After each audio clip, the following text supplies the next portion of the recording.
out in downtown Seattle. We got out there about 9:30 at night, and we're just driving around down by the aquarium and well, in parts of Seattle I've never been to. And normally the normal procedure is people come and get stuff. They come and get their blankets, their sandwiches right from the van. But this time this person came up and said, can you come help these people over here? They can't come to you, they can't move. So I walked across the street and I met this old couple. Their name was Pops and Maggie, and they looked like they were in their 70s or 80s, but they had no teeth. They probably weren't much older than I. And I took them sandwiches and blankets, and I gave them some hot chocolate. And I was walking back, I got stopped by this gentleman. His name was Vincent, and he asked me. Well, first, he didn't want anything from me. He wouldn't take a sandwich, wouldn't take hot chocolate. And he said, "Do you have God's hotline?" And I said, "No." And he quoted Jeremiah 33:3, "Call unto me, and I will show you great things that which you knowest not." And it just grabbed me. And he told me these were his people, and he was there to take care of them. And as I walked back across the street, I was really touched, and I saw this girl, and my vision just locked in on her.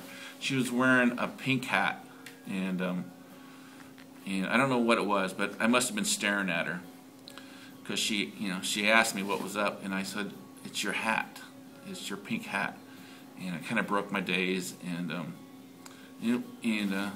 she had to be about 16. Found out she had a baby. As we're getting ready to go, she comes up and she gave Cammie a hug, and as we're in the van driving away, she yelled, "I love you." And I felt like I was just in this daze the rest of the night through Seattle. We ended up in Chinatown, and then later that night at home, I just couldn't get Shannon out of my head, and I couldn't figure out what it was, and and I finally realized it was her pink hat. And I said, well, this is kind of like Schindler's List, where in that movie, it's a black and white movie, and there's this little girl in a red coat that you see throughout the movie, that Spielberg wanted us to see this girl in this red coat. And I'm going like, well, God put a girl in a pink hat in front of me. He wanted me to see this girl.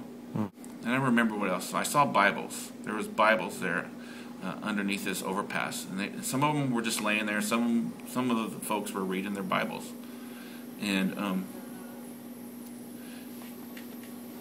I started realizing that God wanted me to see this, and then I started looking at Jeremiah 33, and it's God's promise to Jeremiah to restore the kingdom, no matter what it looks like now. Shepherds are going to come back, and it's going to be a great place. And I just came to this realization that, our maturity is not measured by what we say we're going to do, but, it's measured by when we have nothing else, and all we have left is the promises that God gives us. And I started thinking about that, and, these people had nothing. They had nothing other than what God promised them, but yet they were courteous, and they were kind, and they were thinking of other people. And this little girl in this pink hat was able to tell strangers that I love you. And and that night pretty much changed my life. I don't see people anymore by what they do. I don't see the drug addict. I don't see the homeless person. I really just feel when I see them, and it doesn't matter if it's a homeless person or if it's a gymnasium full of kids in Northwest Omaha, my heart just breaks. It just breaks. The harvest is large, and the workers are few, and that's how I see people.